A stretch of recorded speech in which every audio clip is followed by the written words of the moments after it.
All right, good morning, everybody.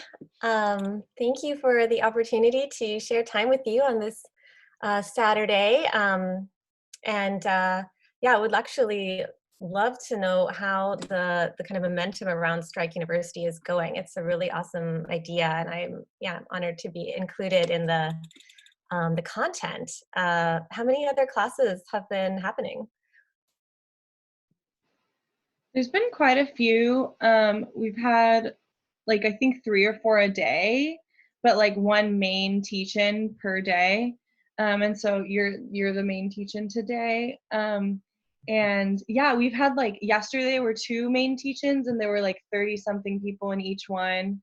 And they were really great, focused on Latinx embodied knowledge, and yeah, it was just really great. So yeah, and it's been going better since we've implemented kind of an RSVP system, because the first week we had a lot of really horrific Zoom bombing.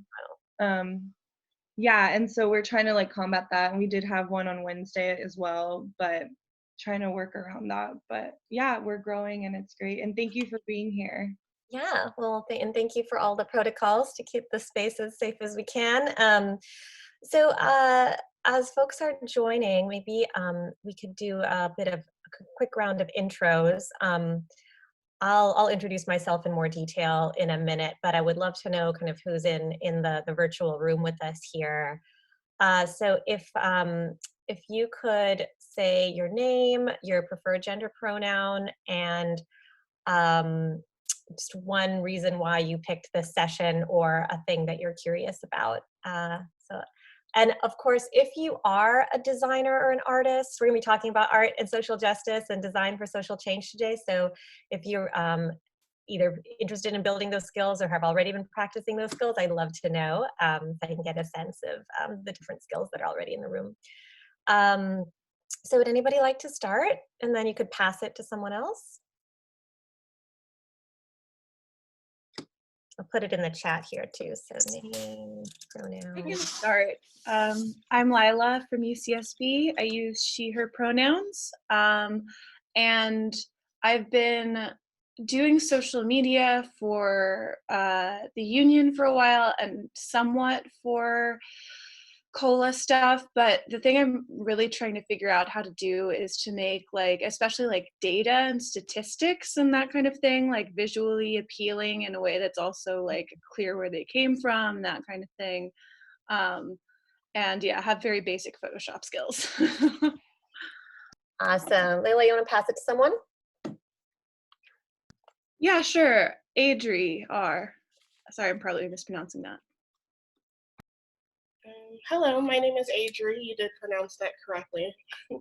I am a sociology grad student. A lot of my work is in criminal justice reform and sex work. And I'm also a freelance writer and a designer. And being that my research is in sex work, obviously a lot of that organizing is grassroots. So any way that I can, use the skills that I have as a designer to contribute to that work is helpful to me. I will pass it to Maya.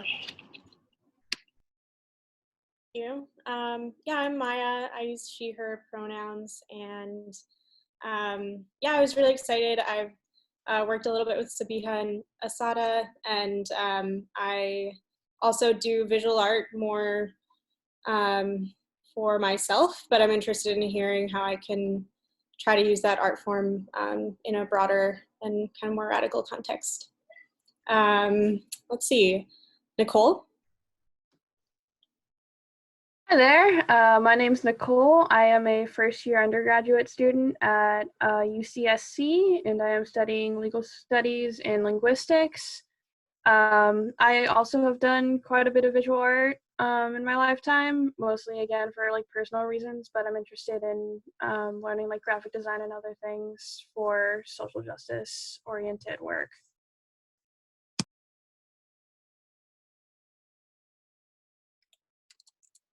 And I'll pass it on to Tanvi. Hi, yeah, my name's Tanvi. I go by she, her pronouns. I'm actually a grad student in chemical engineering, but I like to paint and other things in my free time. And I don't have much experience with graphic design, but I'm just curious and interested in how to use those tools to relay certain messages. And I'll pass it on to Jake. Hello, I'm Jake. I'm from Santa Cruz. I've been working with Illustrator and Photoshop and Premiere and all those for a few years, making designs for Strike and a few other rallies before that, and for a couple other organizations on campus. And I'm going to pass it to Michael. Cool. Yeah. Hey, everybody. I'm Michael. I use he, him, his pronouns. I am a grad student in the MFA program here at Santa Cruz in the Digital Art New Media program. So I do a lot of research and work with like installation and performance and integrating emerging media into that stuff. But also for a long time now, I've used graphic design and been a part of businesses or just groups that I've started with other folks doing graphic design, identity design, corporate branding, that kind of stuff, mainly as a trade or profession to keep money flowing in. And so when I found out about Design Action Collective's business model, I was really, really, really interested in that, because as somebody who's interested in all these topics and but also, you know, needs to make a living, I'm really curious about kind of how you guys have been able to do what you do, and I'm interested in bringing that to my own, you know, networks of designers.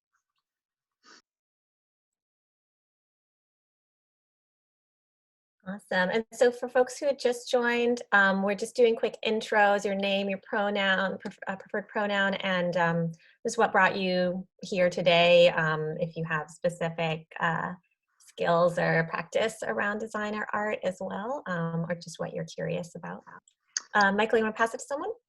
Sure, I guess I will pass it to who is not spoken yet. Shreya. Hi, y'all. My name's Shreya. I go by they, them pronouns. I'm in community with Sabiha. I'm a fan of Sabiha's.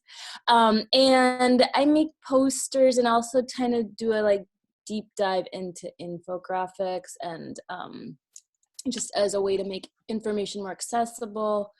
And I'm so glad to be here. And then also, we'll turn our video on soon. We're just finishing making breakfast, but I'll pass it to Hasmin. Oh, sure. Hi, my name is Hasmin. I'm the program coordinator for the Center for Political Education. I am hanging out at a beach only virtually. And I don't have much experience. I don't have any experience with graphic design, but really just want to learn some of the basics so that I can also be in better community with graphic designers and have some basic skills of putting, you know, a flyer together. And really happy to be here. Thank you. And then I'll tag Victoria. Hi, I appreciate your patience. I apologize for running in late. I had a late start today, unfortunately, and my my phone let me know that that I had saved it on the class on my calendar. So I was like, I'm glad I made it in time to join still. Yeah, my name is Victoria. I use they, them pronouns. I found out about this session class teaching through Strike You in like general, and that was shared with me by a friend who goes to Santa Cruz University, and I wanted to check out this like teaching because I'm like an artist in a rural area of the Monterey Bay. I'm from Salinas. I'm a like real grassroots community organizer for like housing rights and accessible housing and like anti-gentrification. That's like it's like a very immediate issue for our city right now. Being like rural, that's like they're like really like in that deep part of like really starting to displace our community. And I also am a volunteer with a local decolonial nonprofit. So I have like a lot of interactions in the community, and I really just wanted to like have more like skills and knowledge about graphic design in relation to activism, because I'm very much involved in my community, and I want to be able to serve better. So yeah, any way to make things more accessible or engaging. Yeah, that's what I'm hoping to get out of this. Thanks, Victoria.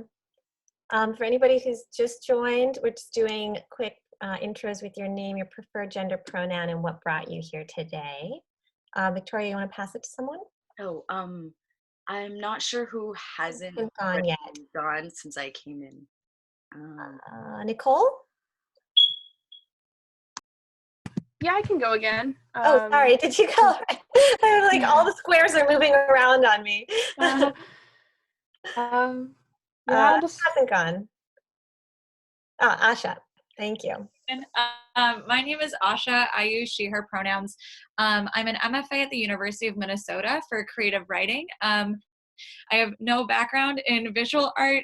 Probably the limit is in public policy and communications consulting for graphical representation. So I'm just interested in learning more. And I'll pass on to Kyra, who I don't think has gone yet. Yeah. Hi, y'all. My name's Kira. I use she, her, hers. I'm a recently graduated undergrad from the U of O, University of Oregon, actually, but I'm from the Los Angeles area. So I have a lot of friends at the UC, so I've seen posting a lot about this. I'm like, oh, that sounds super dope, because our grad students union just went on strike, and so I was one of the undergrads that was helping out with that. So that's how I heard about that, and I don't really have any background in graphic design, and I wanted to learn more. So that's why I'm here. Thank you. Who hasn't gone yet? Can you shout yourself out?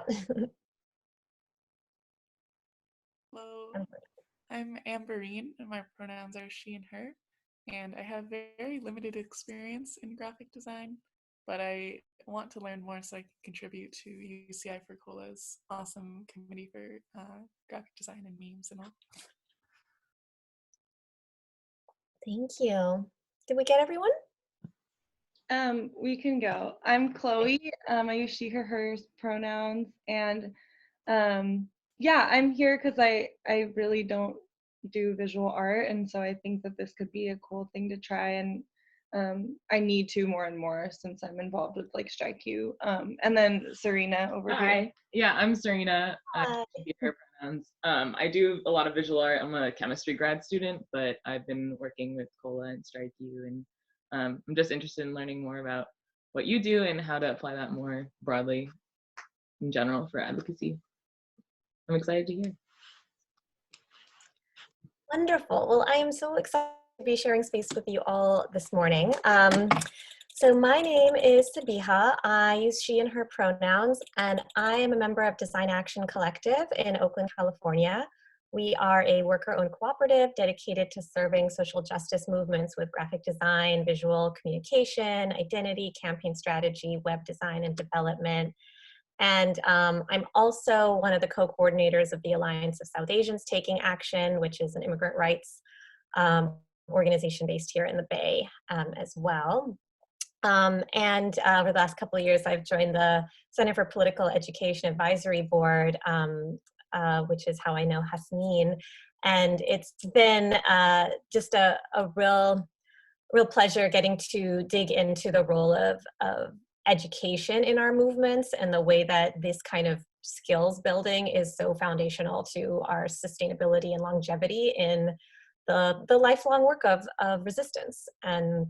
And so much appreciations to everybody who's part of Strike University, and as a part-time faculty at University of San Francisco as well, I'm very much appreciating how this moment of crisis is also creating opportunity. And I'm yeah, really excited to get creative with our systems and not only our work.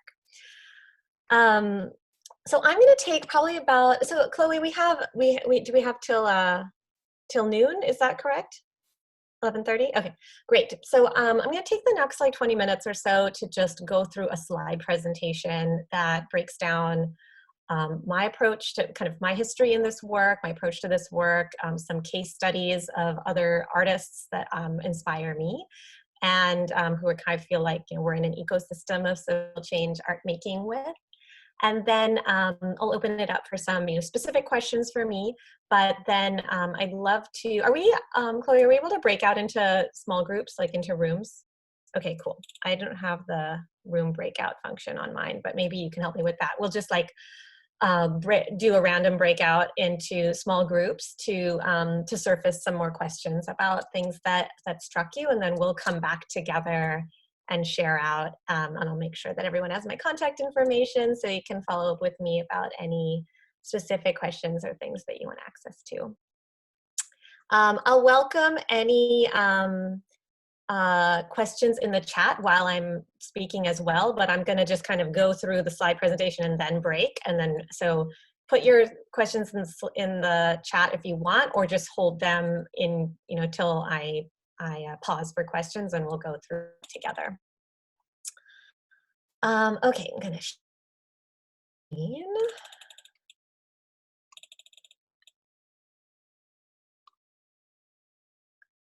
Okay. So this is a photograph of me back in 2003 at an anti-war presentation anti-war demonstration where I went to college, Cal Poly San Luis Obispo.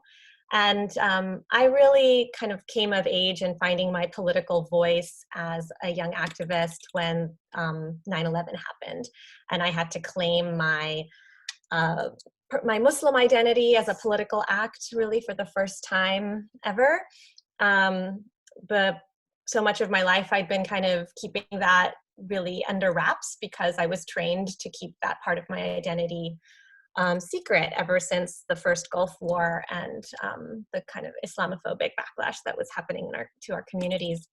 But this was really the moment where I finally understood how I could embrace my identity and have my activism be grounded by that as well. And I was part of building up a student anti-war movement at Cal Poly, which did not have one.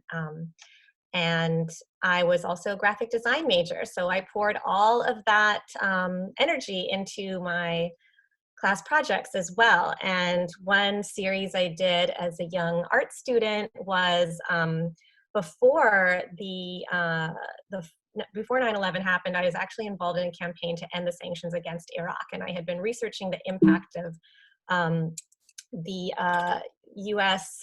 depleted uranium missiles on the next generation of kids that were growing up with leukemia because of that legacy. And then were being denied access to medicine because of the sanctions. And so I had been working on that campaign before 9/11 happened, before the new Gulf, the second Gulf War started. And so this was the kind of work I was putting on my crit walls in art class. And I have a lot of mixed feelings about these portraits now. There's a lot I think we can talk about with regards to the way we show impacted communities in voyeuristic way versus in a way that has agency. But I was working through those questions as a 19-year-old, and this really sparked a lot of important conversation within my art department, because I was really struggling with how are we framing the story.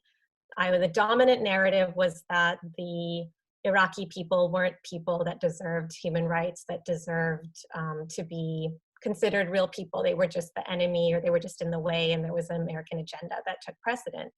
And so the idea of using art to humanize people that our government was dehumanizing was a thing I felt called to do. And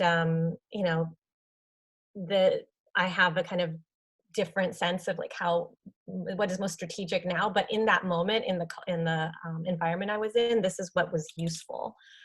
And as I graduated and continued to research and build my knowledge around the history of using art to change the story, change the narrative, one of the points in history that I keep coming back to are the students at the universities in Paris in 1968. So this was a time where an uprising that really highlighted workers' rights and wage disparities and all kinds of inequalities within French society was coming to a head with a real intersectional, like even gender analysis. And students at the time were like, okay, how do we contribute to this political moment? And how do we put these messages on blast? And at the time, screen printing was a new technology. It was actually something that they had heard about from students in the US. And they learned how to, taught themselves how to screen print in order to mass produce these messages that could then plaster the streets of Paris with, anti-capitalist narrative. And another amazing producer of political art is this collective out of Cuba called Ozpal. And this is another, piece of political graphic design history that I keep coming back to as a point of inspiration, because this was an international community. Based in Cuba, they were looking at the ways that that different anti-imperialist struggles around the world were intersecting, and how they could see their struggle, in each other's story. So a real sense of solidarity between what was happening in South Africa or Vietnam or Palestine, and using strong graphic visuals that they could print and then fold up and mail in the folds of newspapers, magazines around the world. And they were pretty much, I think all of them were always translated into multiple languages, but even without the language being, without the translation, there was a sense of relationship there because of the quality of the graphic. Another amazing producer of political art in that era was Emory Douglas from the Black Panther Party. And his work also in the United States really elevated this idea of, taught me a lot about representation. How are we representing our communities and the people who look like us in dignity and power without trying to look like what the dominant really repressive culture says we're supposed to look like in order to be respectable or professional or serious about our beliefs. So really celebrating Black power and Black beauty in the style that he developed for the newsletters that were just disseminated by the Black Panther Party is really, to this day, has continued to impact what social justice art can look like. And signals what is that, the power of that line quality. Contemporary artists who are also still, and Emory Douglas is still creating art in Oakland and is in community with all these folks, and is very much still training and mentoring young artists and activists, which is just really a beautiful connection. That work doesn't stop; it just kind of takes different shapes over time. And so one of his close collaborators as well is Melanie Cervantes from Dignidad Rebelde. She and her partner Jesus Barraza have been prolific screen printers, and their approach also to creating graphic design pieces, deeply rooted in community collaboration.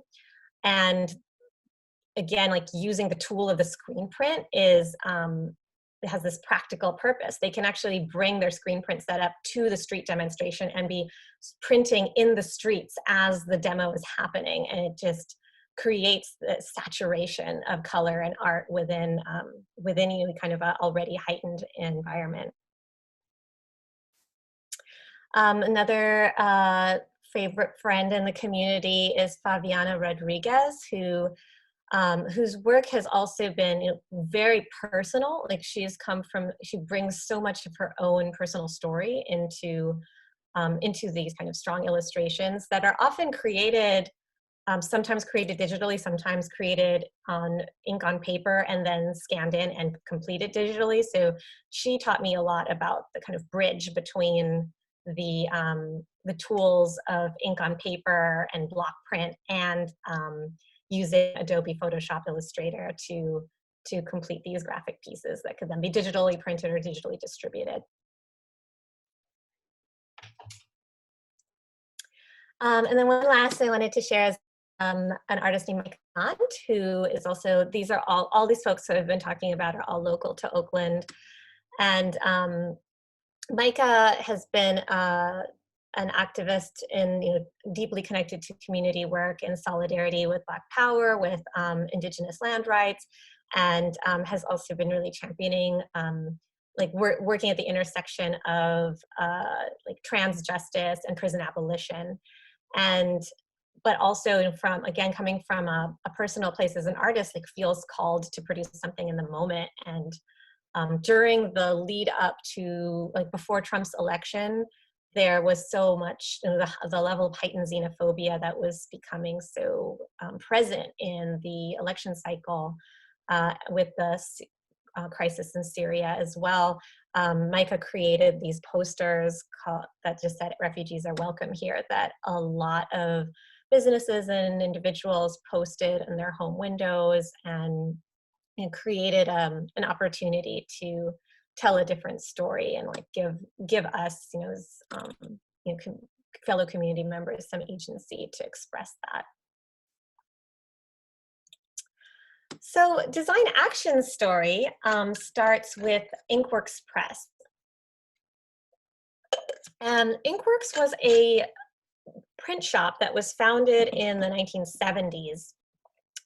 This was a time when the idea that freedom of the press belongs only to those who own one really rang true. A lot of folks couldn't get their like communist newspaper or anti-war posters printed by just any shop there. And it was really important that activists owned the presses and that our communities had access to these tools. So Inkworks was formed by social justice activists on Marxist principles to create printing tools for the masses and high quality, like state-of-the-art printing at the time. And they organized the shop as a worker-owned cooperative where everybody ran the shop democratically. They were a majority women and people of color owned shop, which, for female press operators, still not super common. They were unionized as well and had very explicit political points of unity. And about 16 years ago, 2 members of Inkworks Press left that cooperative and founded Design Action Collective because there was a need to provide our movements not just with high-quality printing, but with the design and the file prep before that ink went on the paper. And that workflow was really bottlenecking with just as the way that Inkworks was set up. So it was clear that another shop was needed to provide graphic design services exclusively. And since then, we've grown to 9 people. All of us at Design Action come from political organizing backgrounds. Many of us are self-taught. We are an international shop speaking multiple languages.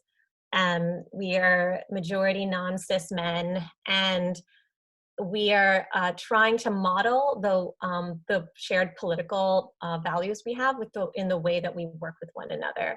So again, similar to Inkworks, we're worker-owned, democratically owned and managed. We have explicit political points of unity, and we are constantly practicing with each other how to unlearn those systems of oppression that we were socialized by. So we do regular anti-oppression trainings. We lean on the Center for Political Education for constant developments as we continue our work together.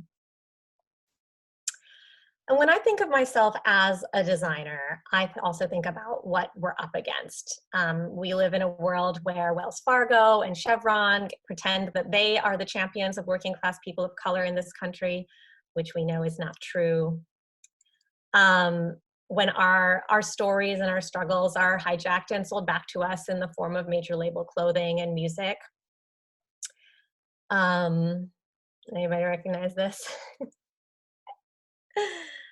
Can someone tell me what you see on the left? This is that Pepsi ad where Kylie Jenner gives the cops Pepsi or something, right? Yes, somehow stopped police brutality and fixed the problem of police shootings and killings of Black people with Pepsi. So yeah, these are the kinds of things that we're up against as media makers. And even when our stories and our struggles are captured in high school history books or Hollywood movies, they're often stripped of these mass movements that made them, and they're simplified down into one singular figurehead, which keeps with that culture of celebrity.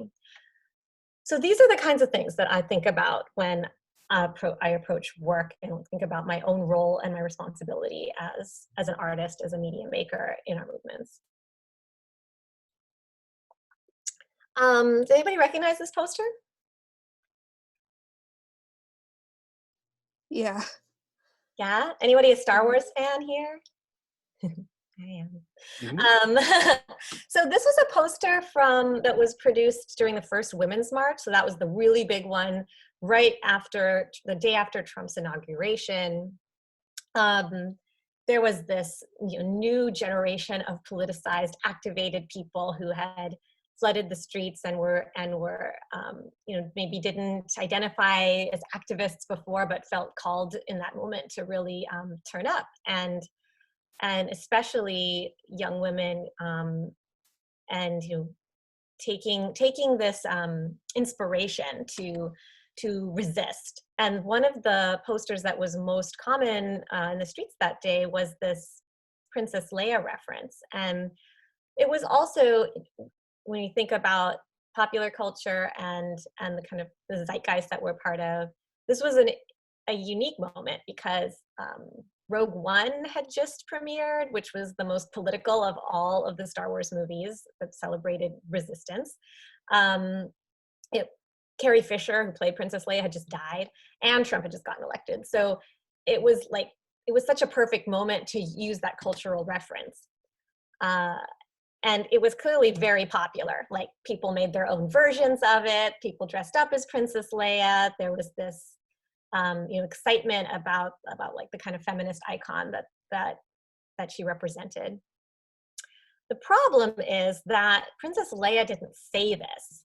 Assata Shakur said this. And now we have a whole generation of young women who think Princess Leia said this quote and maybe don't know who Assata Shakur was. And when Black women champion in the footsteps of Assata Shakur, demand end to police killings, call for prison abolition, organize for Black power, are the same women with their pussy hats and the Princess Leia outfits understanding this? Are they showing up for this as well? It's at best, it's a missed opportunity because of that failure to credit the quote. And at worst, it's really harmful and taking the story away, extracting a story that comes from Black community. So when Design Action Collective created the Black Lives Matter logo several years ago, these were, again, the kinds of questions we were asking. What is an effective and appropriate way to help add visual here that's going to be grounded in working with folks who are most impacted?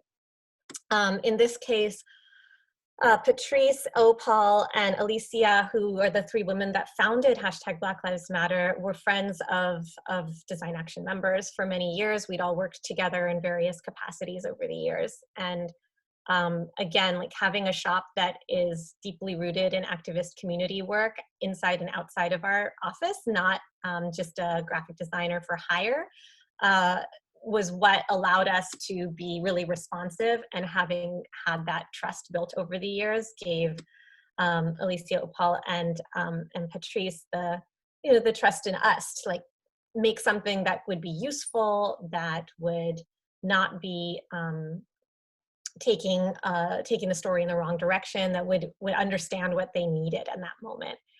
And we basically created this image like within 24 hours. And then our friends at Inkworks Press printed out all of these placards that immediately started flooding the streets of Oakland.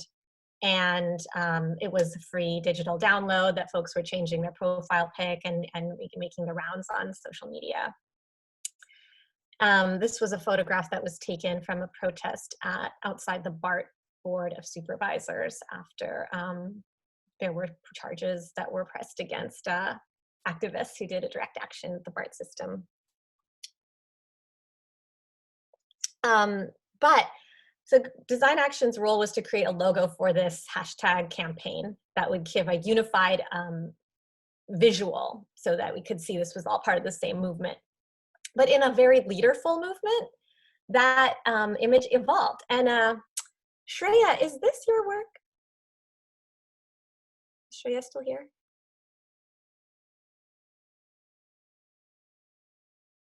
Maybe not. There's so many amazing artists who have been part of movements, racial justice movements, have created new interpretations of the Black Lives Matter logo. And you know, in a lot of kind of corporate identity design, there's a lot of strict control over once a design is made, you have to be on brand all the time. You have to make sure you're using the same fonts and the same colors and the same rules and guidelines so that it all is consistent.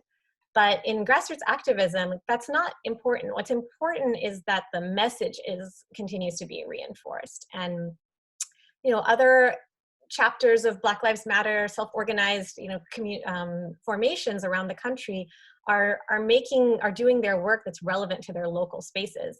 But by using the same black and yellow, they're kind of signaling to each other that they're part of that broader struggle together, even though there's unique aspects that they're facing in their own communities.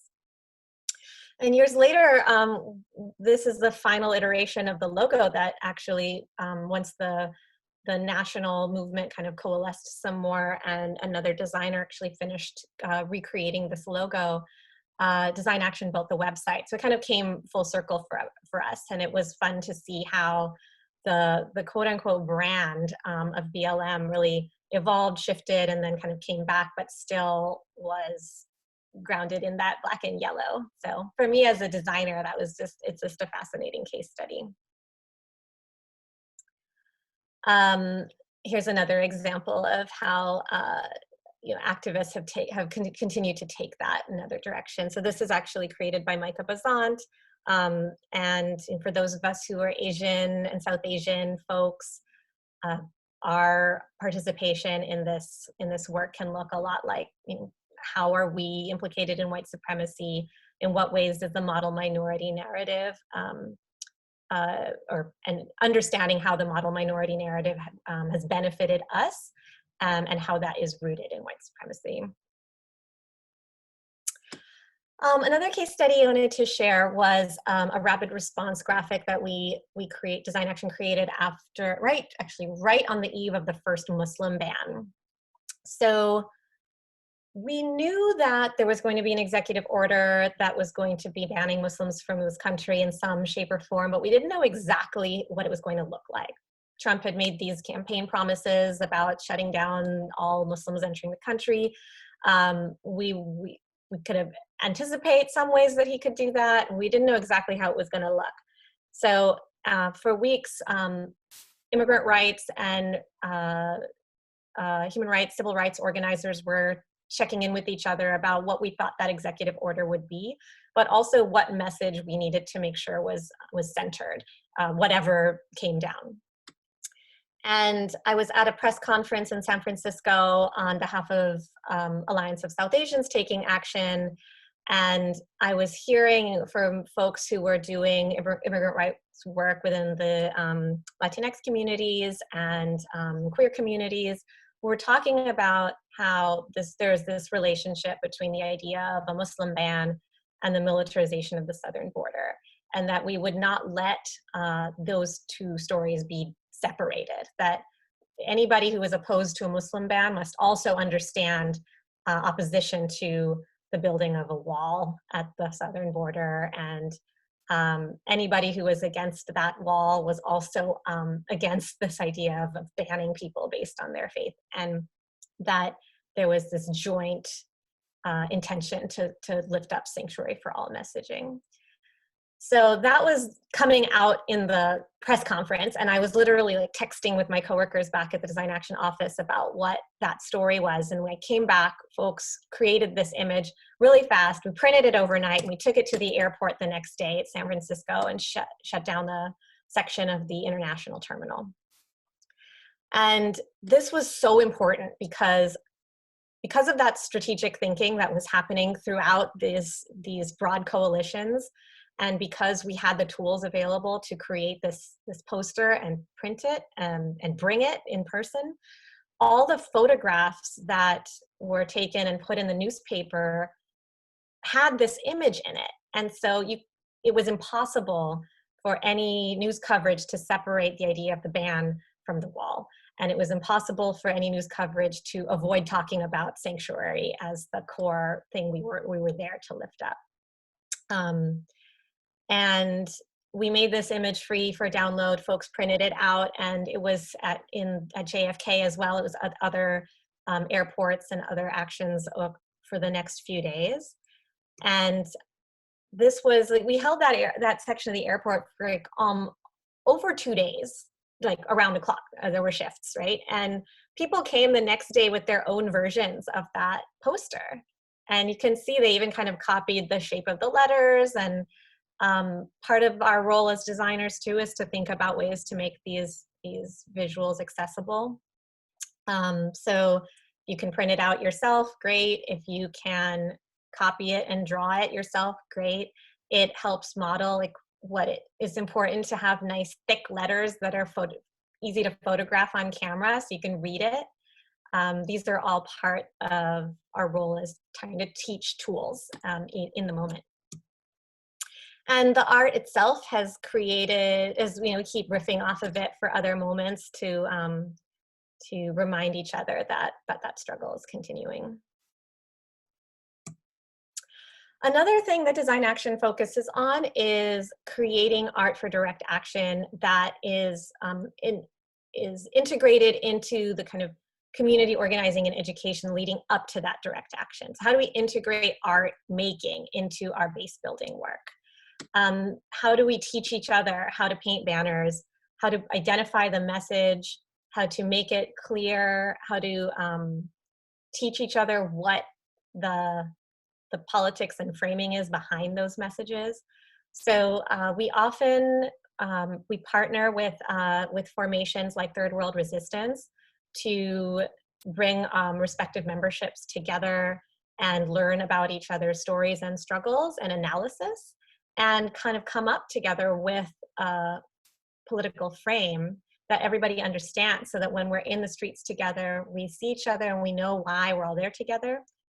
And we do practice like painting and screen printing and teach each other new skills. And that's part of the relationship building and trust building that keeps our communities strong for the long term as well. So then these are the pieces that, folks came together the weekend before to make and then get to hold together in the streets. And those, and we make sure that they're easy to photograph, that that the message is very clear. And one other example of that is when Third World Resistance formed and engaged in a direct action protest at the Federal Building in Oakland. This was an opportunity for people who, like me, who are part of anti-imperialist organizing, to embrace the relationship between anti-imperialism and Black power struggles in the United States, and understand how much what those collaborations have meant historically and what they continue to mean now, and to put ourselves in our bodies on the line to lift that up. was what folks in third world resistance were trying to do. And so Design Action created these signs that just were screen printed that said "For Black Resistance," and then individuals could fill in the blank with their own identity. So Filipinos for Black Resistance, Palestinians for Black Resistance, South Asians for Black Resistance, Filipinos, and all, I know, queer folks, like whatever part of your identity that you wanted to bring that day, you could fill in the blank yourself. But because of the way we designed it, from afar you could see like this was all part of the same movement, which really helped reinforce a strong takeaway. And so think about the process like this. We are the ones that should be telling our own stories, and we should always be centering those folks that are most impacted when we're designing, when we're collaborating on projects. Always, especially when I'm speaking to other designers, this reminder to embrace our role as agents of resistance and not really see ourselves as like, well, we're artists here, and then sometimes I donate my time to some nonprofit sometimes in order to like be a do-gooder. Like that's not the way that we actually transform things. We should always be thinking about how we're course correcting in order to be subverting the status quo, because the status quo is intolerable. And there are a couple examples I wanted to show from a more personal note. Sometimes graphic design doesn't have to be complex at all. It can just be writing some words on a piece of scrap paper. This photograph was taken the day of the Orlando Pulse shooting. It was during Ramadan, and it was, reported that the shooter was somebody who was Arab or Muslim in identity.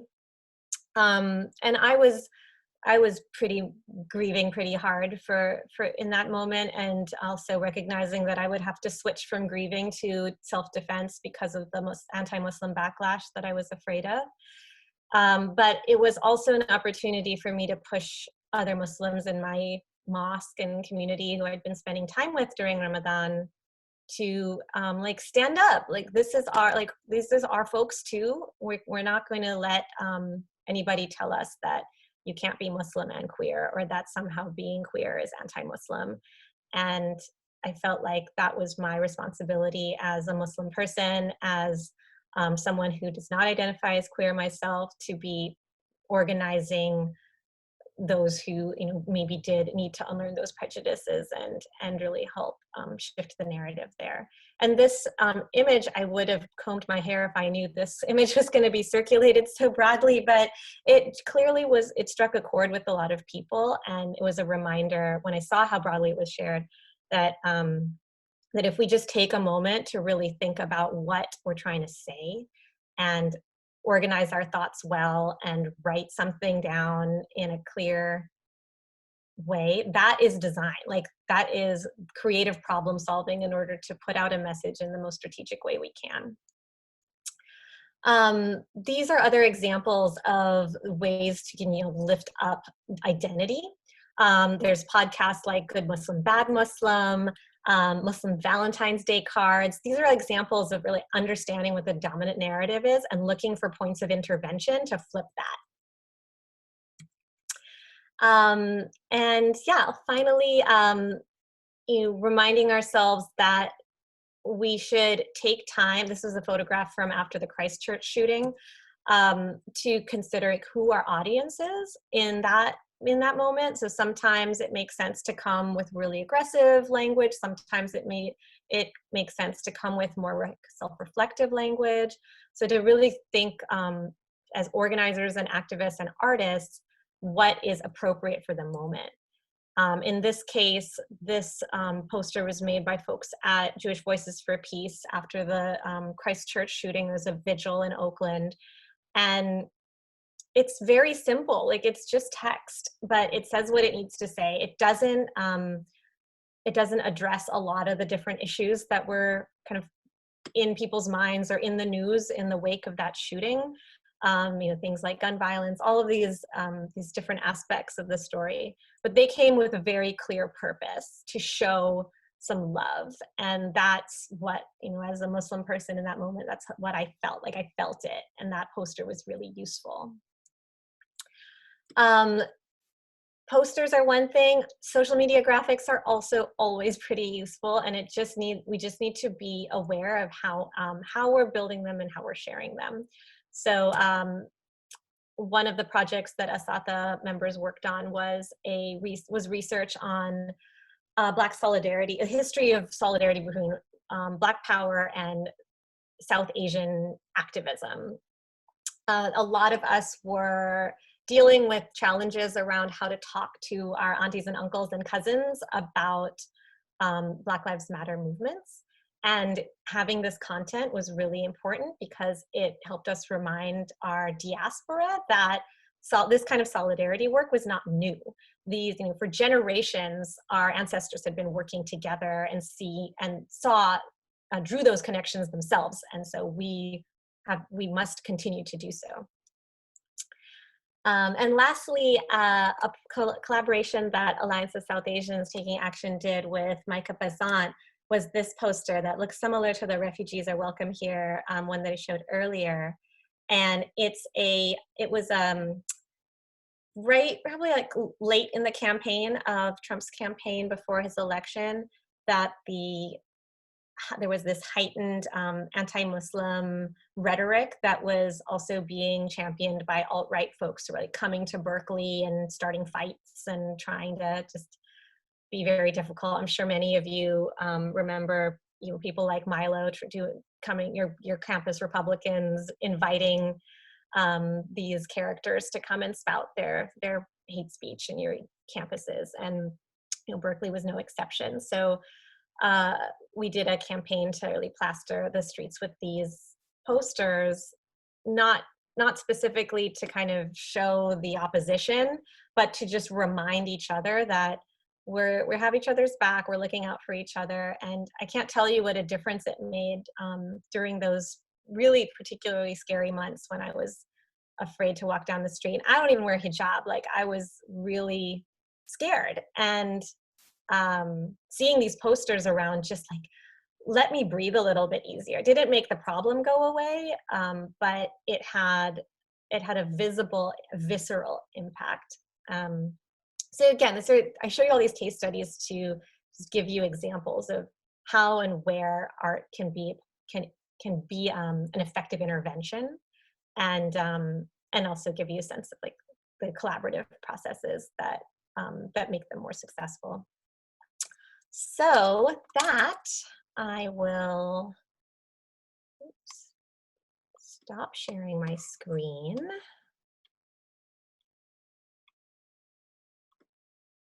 And open it up for questions.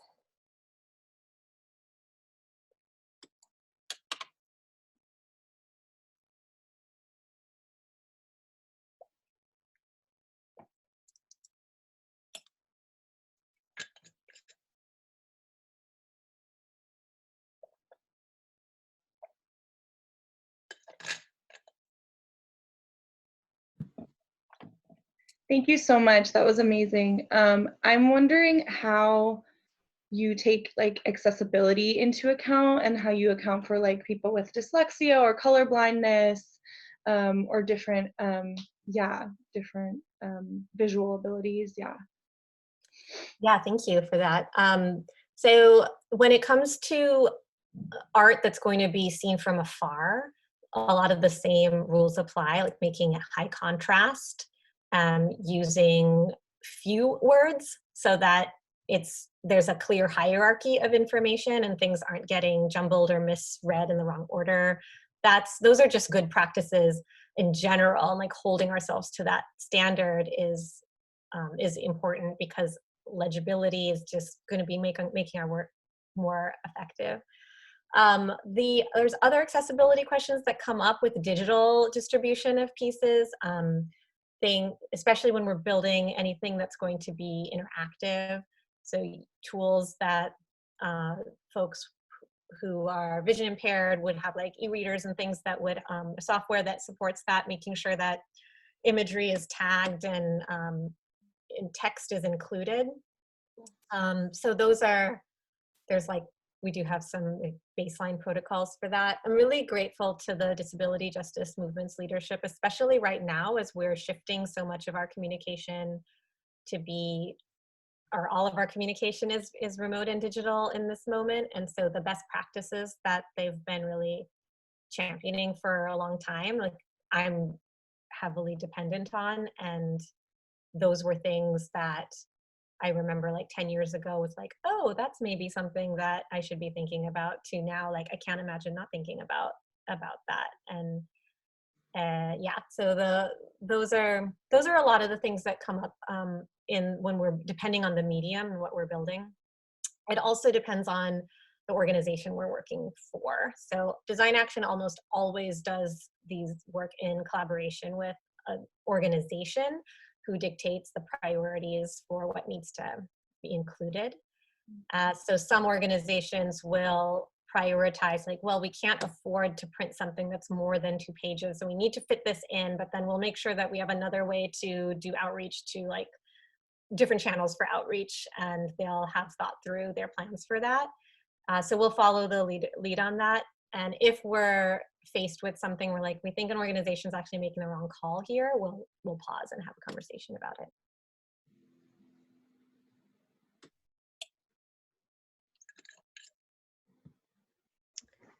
I have a question. You had mentioned that there were issues with finding printing places to print your pieces, and I was just wondering if there are other tools that you can use to break down barriers in finding graphic design tools like Photoshop and Illustrator that are actually accessible for people who can't use those programs. Yeah, that's a really good question. There are more and more like less robust tools that are not as cost prohibitive as Adobe Creative Suite. I came out of like being trained specifically into those industry standard tools, so I've always used those, and I've had the privilege of access to those because of my schooling and now because of my full-time job at Design Action. But I think the most important thing is to understand who you're trying to talk to, what it needs to look like because of who you're trying to talk to, what is the visual language that your audience is familiar with or will understand or will signal the right kind of story to them, and what is the distribution plan. Is this going to be printed? Is this going to be something that's put only through digital channels? And make your design decisions based on that. If you do that intentionally, then you could just do this in Microsoft Word too. Like it's not the tool, it's the design thinking that leads up to the execution of it. So I've seen some of my favorite pieces were like literally just hand written on a piece of paper, and then you can take a picture of that and you're good to go. There's also tools like Canva and Sketch that are a couple steps up from the basic word processing tools that we have. My favorite, if you are a Mac-based person, is Pages. It's just the like word alternative that Apple put out, and all these companies are terrible, I know. But if you do use a Mac, it comes free with your OS, and it's really user friendly. So you don't need any design training or technical skills, but it kind of just lets you move stuff around and gives you the freedom to lay out a page however you like. But yeah, really, as long as you're doing that thinking about, what's the first thing I need someone to understand? What is the takeaway that they need to have? What is the story that I'm telling? What other imagery do I want to make sure that I'm not using? What I do want to use? Those, if you're going through the steps of figuring that out, then you'll be great no matter whether you're using Illustrator or Word.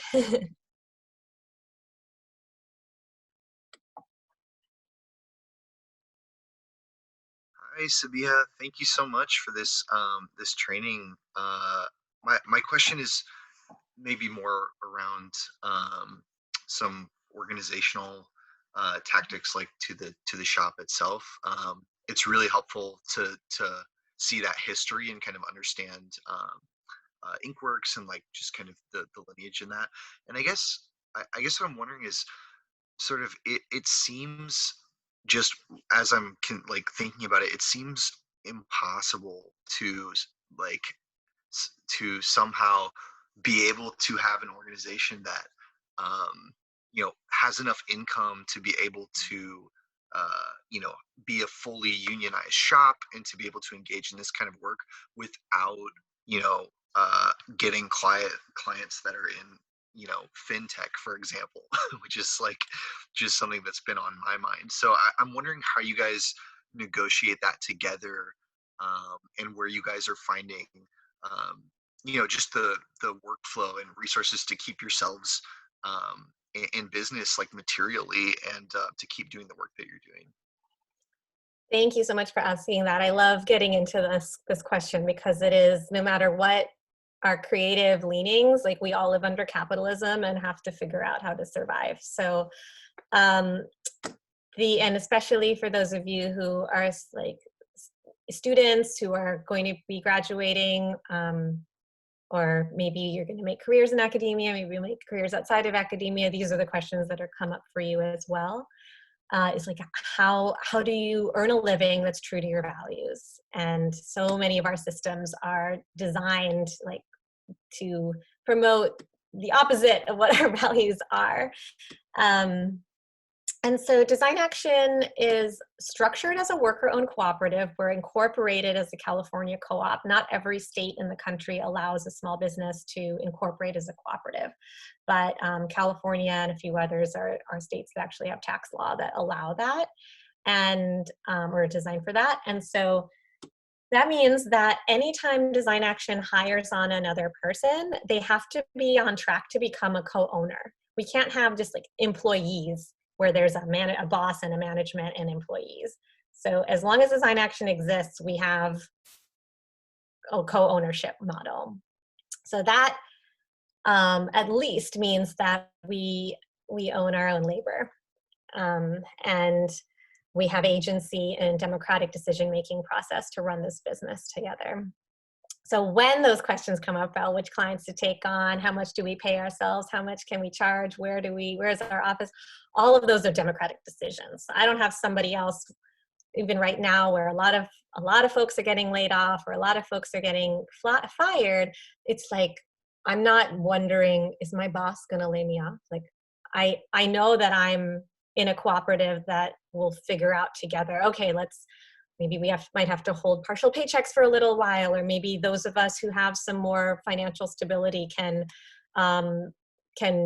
take a hit for a bit and then we'll make it up later. And like, we'll have those honest conversations with each other. So just the structure itself as a worker co-op enables more possibility on that front.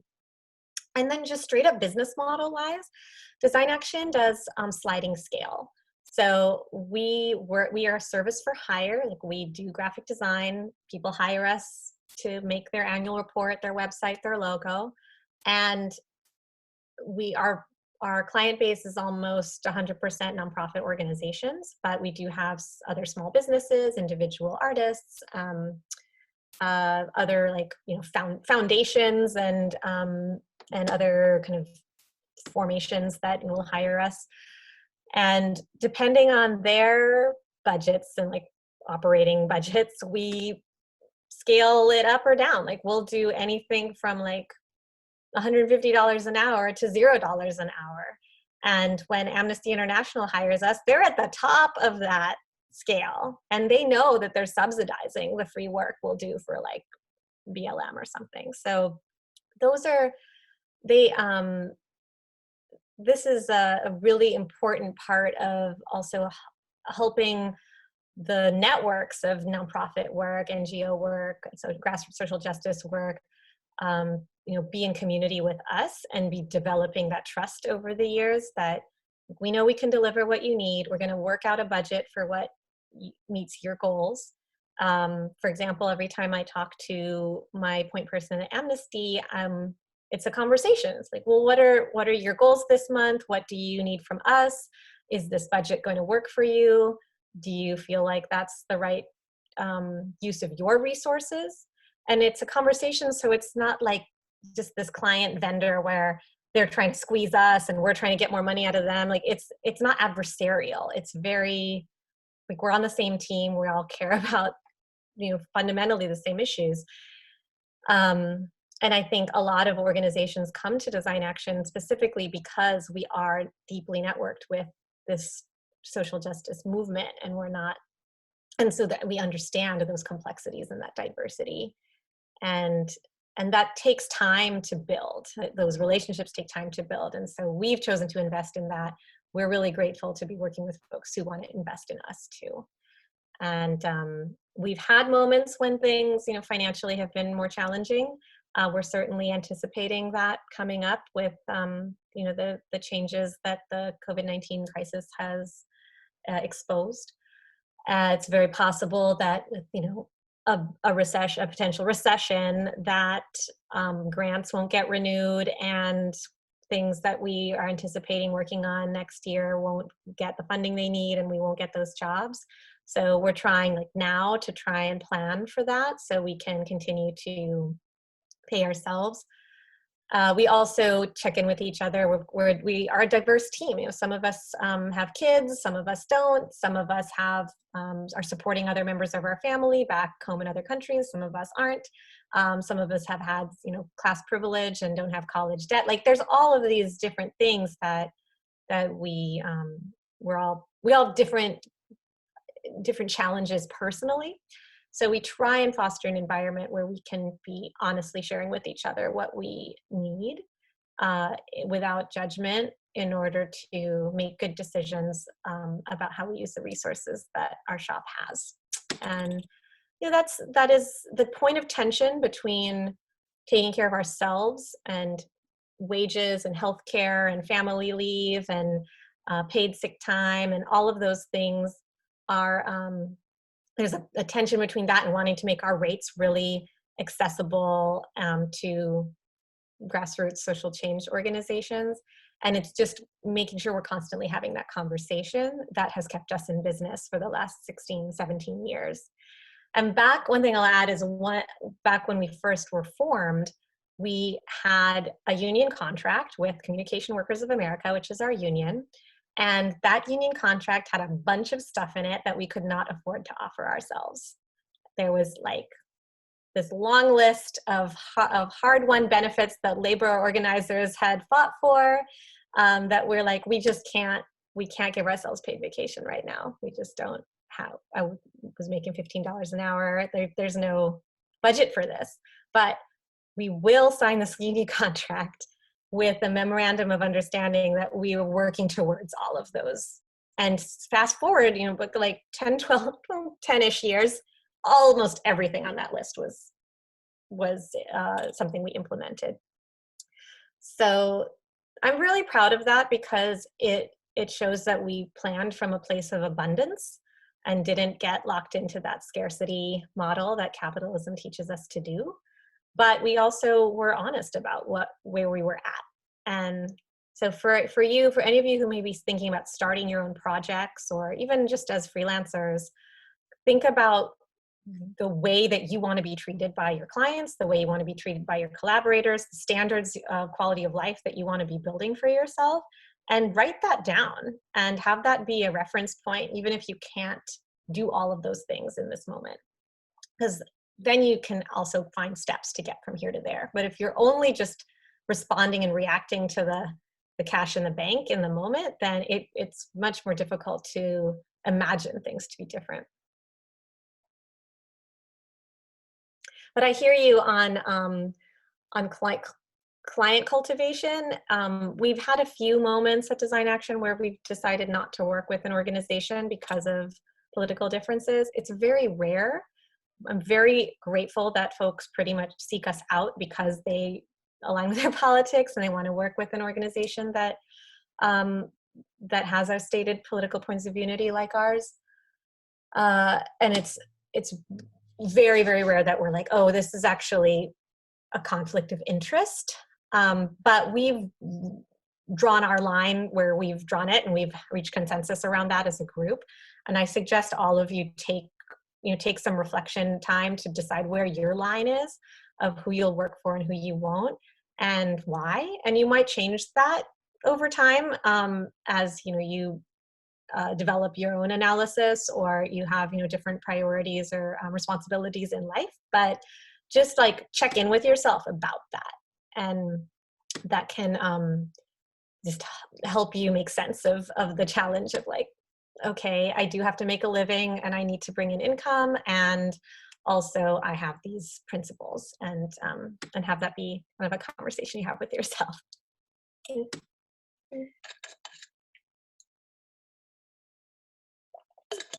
I had a question. I appreciated like how much you zoomed out in your presentation, and then just like as an artist who's kind of like starting out a little bit more about like how to really ground my art in movement work. I was also just curious about if you could share some things about like your nitty-gritty parts of your process, or like how long does it take for images, like how do you make sure your framing's on point, and yeah, just like demystifying that a little bit, because I'm just like, yeah, just feels like a little bit far out of my reach right now too. I love talking about this. Thank you, Shreya. Okay, what's a good example? So on the day-to-day, my process breaks down into 3 phases. Phase 1 is discovery. Like, what are you trying to do? Who are you trying to do it for? Who are you talking to? Who are you in relation to who you're working for? What is the political landscape in which you're operating? Who is your opposition? That kind of homework. Is there a campaign goal, or is this an organizational identity? Is there a distribution plan? Making sure that I have all of that information is the first step.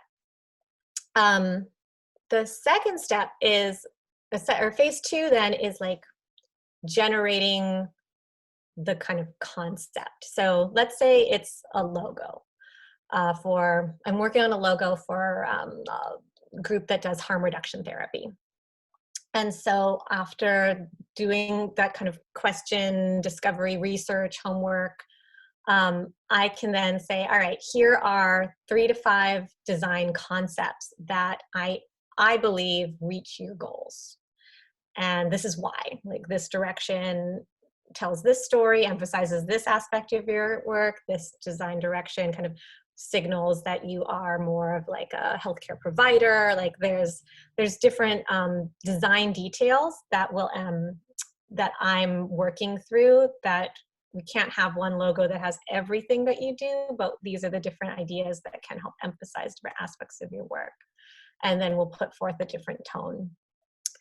And I'll include my notes on why I think these will work, or what some of the drawbacks or limitations might be of them, and put it back to the client and say, pick one, make a decision about which direction you want to go with, so we can move to the next stage of development. Because I want to avoid is spinning our wheels and in not making decisions, and then nothing actually gets, nothing will be successful because we're trying to do too many things. So each step, trying to narrow it down. So yeah, discovery, concept, and then once a concept is selected, finally refinements. So then we can get into the maybe this is not readable enough, we want to make this higher contrast, or feel like the colors are too depressing, I want to see things that are brighter. Then we can really get into those details of pattern, texture, color, font that make the concept most effective. And then finally deliver the files in whatever format is going to be useful for their delivery. Maybe it's coordinating with the printer to print this out. Maybe it's sizing it to multiple social media shareable sizes for different JPEG sizes. And as long as in my experience, as long as we go through those steps and we don't skip one or try and move forward before a decision is made in the previous step, it's pretty successful. And those steps can look different for however your style of working is.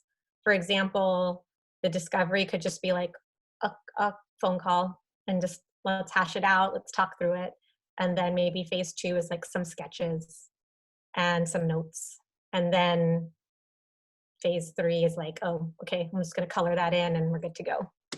So it could be as streamlined or as robust as you need them to be. And, you know, I call the folks that we work for clients, but, you know, they're our political partners. I'm working right now with Chinese for Affirmative Action on Stop API Hate campaigns and information on how to deal with the anti-Chinese xenophobia and the COVID-19 moment.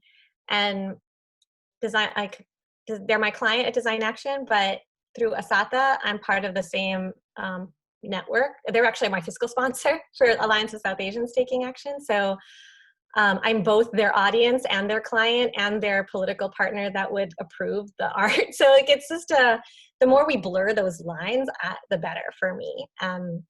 So definitely make sure you have a clear set of expectations about what you're going to deliver and what you need from each other to get to that goal, but also like lean into the relationship part of it too. And the thing I try and avoid is when we work with friends, when we're comrades and we're having this working relationship, I really don't want to jeopardize the friendship and the kind of activist community by like having miscommunication about, well, I thought you were going to do this by this deadline and then you didn't and you created this problem, or that those tensions can arise when we're not having clear shared expectations.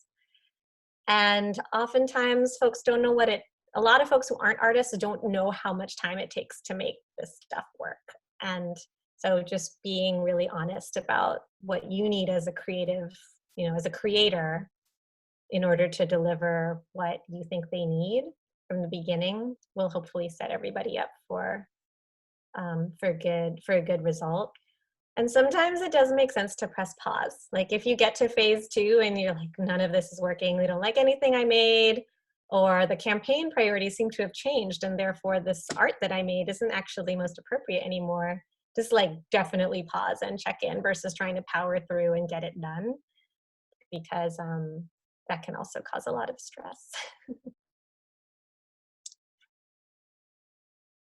I can show an example of this kind of a process of like the iterations. So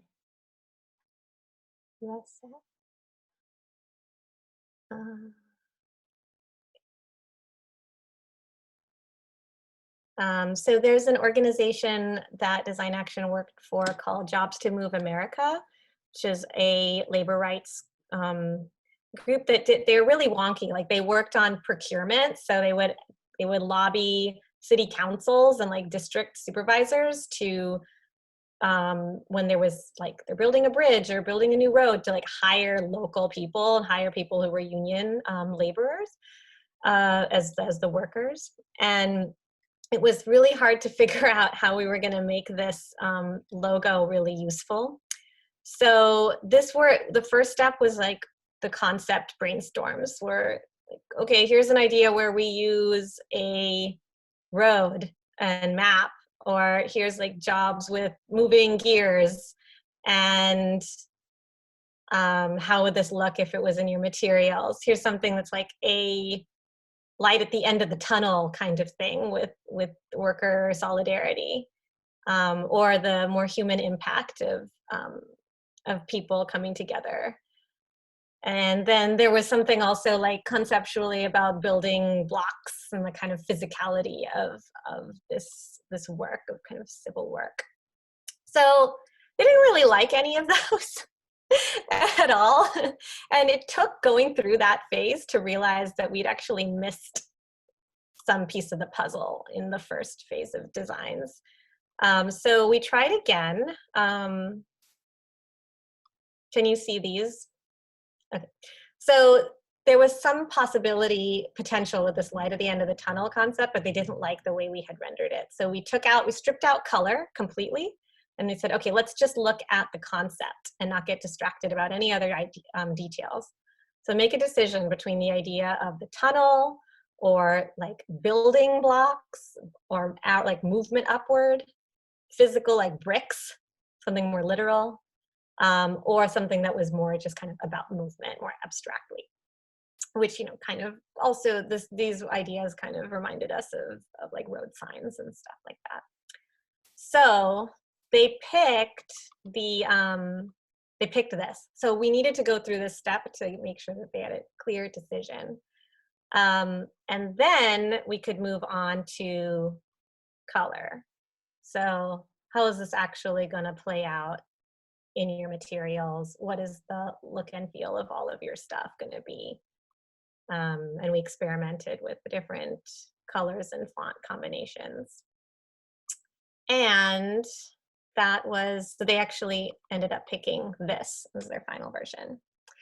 And then we rolled it out. Here, let me find one more example. We rolled it out on all of their materials. So we created their logo rules, what not to do, all their colors, their fonts, what kind of photographs they should be using, business cards, letterhead, what their print collateral would be if they're giving out flyers. And these are the kinds of things that they should be able to do in Microsoft Word themselves, but they just know what colors are going to make sure that their materials look consistent. So once we set up a good foundation, then all the other stuff became much easier. And the next time we worked with them, we're that much more efficient. So that's why investing in the longer term, in those long-term relationships is really mutually beneficial, because then the work just gets done quicker. We like reach the solution faster because we're really relating to where they're coming from.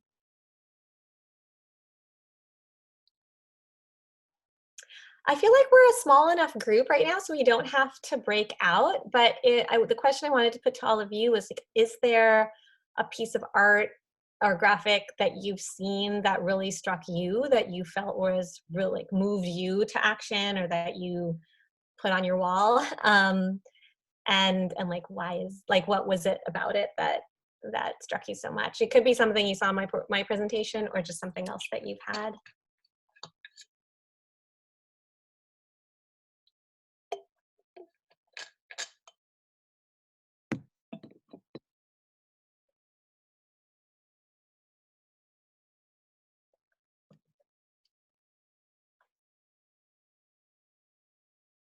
I know you all have political posters on your wall somewhere. We are looking at one, so Hasmin's getting it down. We love this piece by Jessica Snow. Oh, beautiful. Can appreciate. Yeah, your nations cannot contain us. And there's like the contour of a bird in flight. Then there's some sea turtles, school of fish, waves, person running, family, birds. So it really kind of captures how natural migration is. Also just the artificiality and the violence of borders.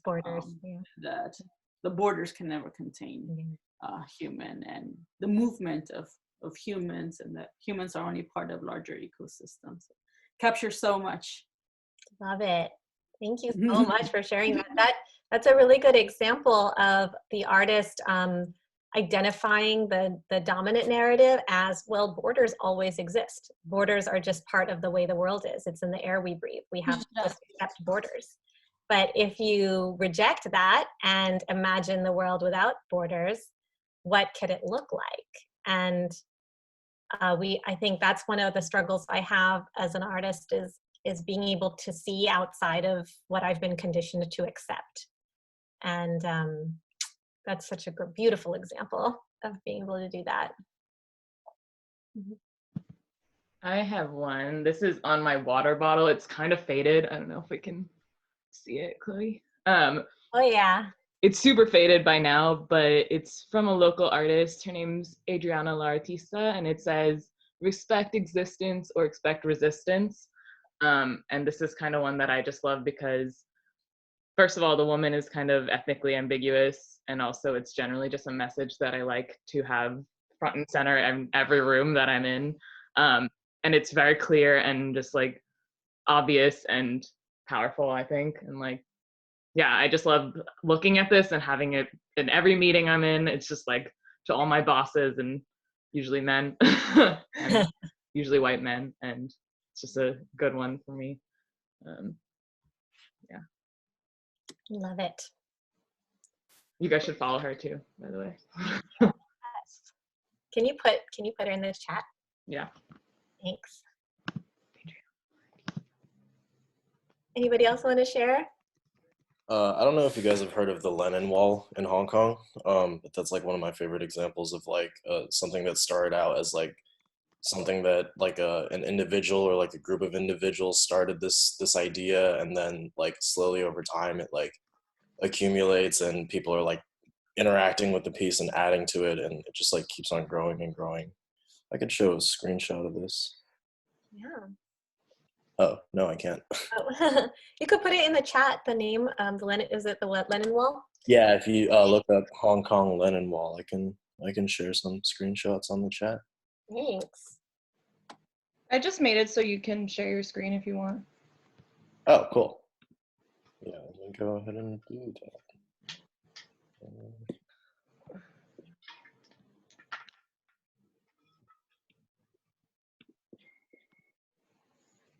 Oh, yes. Yeah, so like it started off as just one specific wall in Admiralty, which is like the center of the protest in Hong Kong, and then eventually like the movement kind of grew, and now you kind of see like different Lenin walls like all over the city, and like police have been like taking them down and stuff, but they kind of just keep popping back up. So I really like this idea that like, you know, once someone has started the movement, you can't really stop it, because people will just keep doing it at different places. Thank you for sharing that example. That reminds me of the importance of documenting when there is a environmental kind of theatrical installation that will potentially be removed by the state. A lot of the photographs that were in my presentation were by a local photographer named Brooke Anderson, who's part of a survival media agency, which I also recommend checking out. And Brooke is, provides this unique skill set in similar ways that Design Action provides this unique skill set, but it's up to activists and organizers who are planning an event or a project to be in touch with us so that we can plug in a really useful and responsible way. And Brooke is often, in a good position to be able to come and photograph an event that then is really maybe won't be there very long, or maybe will be pushed out or erased very quickly. But if she can be there at the right time to photograph it, those photographs will live on and can continue to be referenced. And another example is Alliance of South Asians Taking Action did a protest in front of the Indian consulate in San Francisco recently, where we were protesting the killing of Muslims and Dalits and minorities in India because of the Hindu fascist government. And we literally spray painted with stencils those statements like stop Hindu fascism, stop killing Muslims. And we used the chalk spray paint, so we couldn't get in trouble with the cops for vandalism because it was washable. And we knew they would wash it all away immediately, but Brooke was there and captured those images, and now it feels like those images are all over the place and will never go away. And it almost feels like, to me, it reminds me that that spray paint's still there, even though it's not really still there. So yeah, keep that in mind especially when you're designing something. If you can design it and make it and photograph it in the context that you want it to be seen, even if you can't stay there very long or the cops push you out, if you can document it, that becomes in and of itself another really useful design art piece, is the photograph of the work in action. So one other resource I wanted to share was this book called Reimagining Change, which I'll put in the chat as well. It's created by folks from the Center for Story-Based Strategy, which is an organization that I heavily have referenced over the years. I feel like, between the Center for Story-Based Strategy, the Center for Political Education. These are like really wonderful groups that are producing like a lot of content for us to be learning from, sharpening our skills around course correcting if we're like not sure how to do our work most effectively. And Center for Story-Based Strategy produces tools for creatives to, especially if we're like getting stuck a little bit in our creative process, to generate more ideas. And they have a methodology around keeping us focused on what story are we trying to tell, what is the dominant story and what is our story, and where are our opportunities to like break through and tell it and reframe the issue. And that kind of practice has to also be grounded in a deep political education, the understanding of like systems of oppression and all of that. So as we continue our shared study and using these kinds of tools can help us tap into that and create some juices flowing for making art. So there's some great case studies in that book. It's available for free to download. And the earlier edition this is the newer edition that you can purchase, but it's got some updated case studies. And I use their methodology a lot in my work, and everything in my slide presentation that I showed you, even the Jobs to Move America stuff, like I ask the questions within my own creative team and with the kind of clients that I work with that really come from a story-based strategy methodology. So that could be a whole other workshop, but I recommend checking them out, and they have a lot of great resources that are available on their website to play with. Are there any other questions? I feel like, it's Saturday, we can end a little bit early, but is there anybody else who wanted to ask a question, either from each other or me? I did have one question. Going back to something that you had said earlier when you showed kind of the first images of those just like children suffering. And I guess I wanted to ask you about your process in like choosing images when you're showing like the human experience, and especially in a lot of these movements where people are suffering and they are going through pretty traumatic things. It almost seems insensitive to show like an image of them like prevailing, even if that's what you want to be the outcome. I guess just I wanted to know a little bit more about your process with like choosing images of people when you're displaying them rather than text, I guess.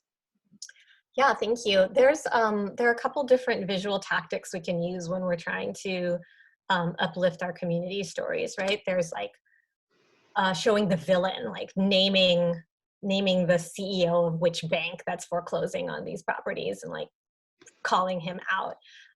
There's showing the activist in our power, like standing in our dignity and rising up and being like very powerful, maybe even overestimating our own power perhaps in a way that like really celebrates the fight. There is overestimating is the wrong word, just accurately estimating the amount of potential that we have rather.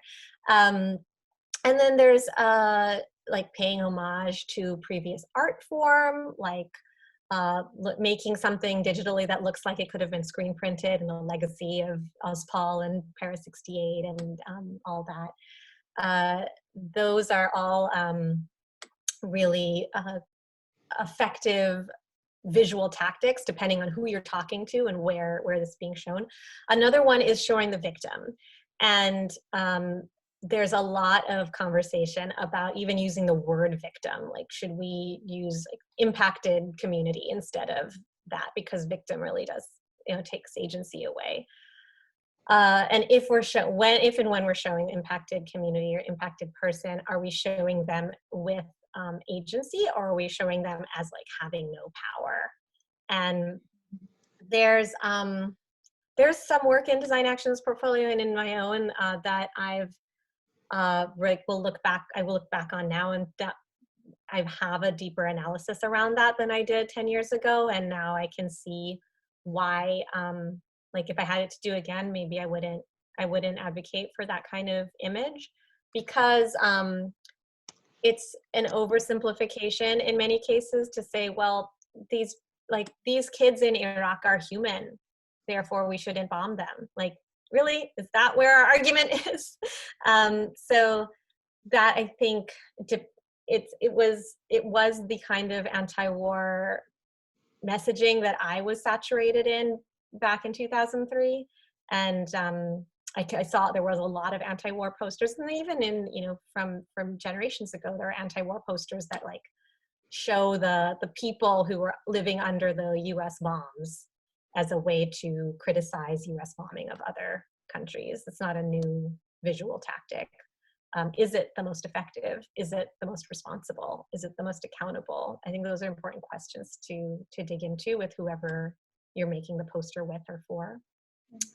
And especially if you have no way of asking or receiving consent from the person whose photograph it's in. Those paintings I did weren't based on individual photographs as much as like the impression that I got from watching coverage of this issue. But yeah, if it's like a portrait of somebody who is like of them suffering, that's an intimate thing to show without having had a conversation with that person. So being able to ask for and receive consent with representation is something I think a lot about now. And as a result, I try and avoid using specific images of specific recognizable people unless it's like about them and their story and they've been part of that process. Which is actually a good segue to Nicole's question about Banksy. There's a lot of famous street artists right now, right? Like Shepard Fairey is another one. And I don't actually, honestly, I don't know a ton about Banksy in his, whatever, he's a mysterious artist, right? So I don't really know what his practice is like and to what degree he is responsibly working through these kinds of ethical questions in his process. I just have no idea. I think that his work has been interesting and impactful in ways that has become very popular. And the part that I get disappointed with is when the popularity then becomes separate from the content. So he's done a lot of work around the apartheid wall in Palestine, but maybe like, do the collectors that are buying his stuff for millions of dollars also support that campaign? So becomes this disconnect between the content and then the commodification of the art, which is disappointing. I have much stronger feelings about Shepard Fairey because there again, it's like it's so frustrating to see a celebration of political art that's separated from the actual politics and the issue. And especially with an artist like Shepard Fairey, who has had a really bad history of appropriating art that was created by the United Farm Workers or by Black Power struggle, that then folks risked their lives to make that art, and those pieces advanced an issue, and he's now stripped them of their meaning and put his Obey branding on it. And it's just, again, at best, a missed opportunity to continue supporting ongoing racial justice struggle, and at worst, it's theft. So in a way that's really harmful. So yeah, the popularity of political art and what is celebrated as political art and what is not funded, what is not put in gallery shows, reinforces so many of the structures of oppression that we're all too familiar with. And who gets to be in museums, what's valuable, those are constantly what we're faced with. And to Michael's point too about the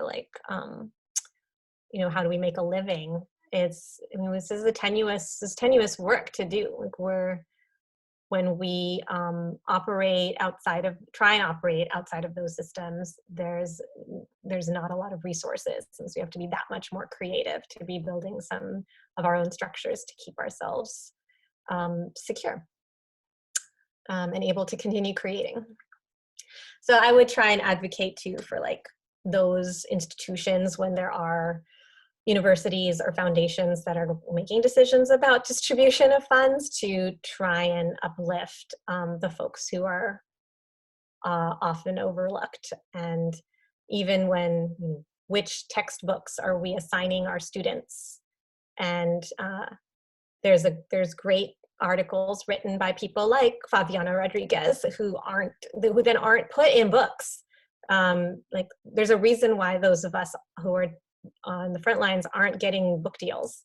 And how can we insert those articles and blog posts into our course curriculums and not see them as like unprofessional resources? And those are, I think, as somebody who's now part of the education system, I'm thinking about that too. What were the books that I was told to read and why? And what are the other resources that I wish I had read and seen as authorities on this topic that I can integrate into my coursework? And so hopefully more of us will graduate out of those institutions with more sensitivity to all of that, and not just see folks like Banksy being the definition of political art.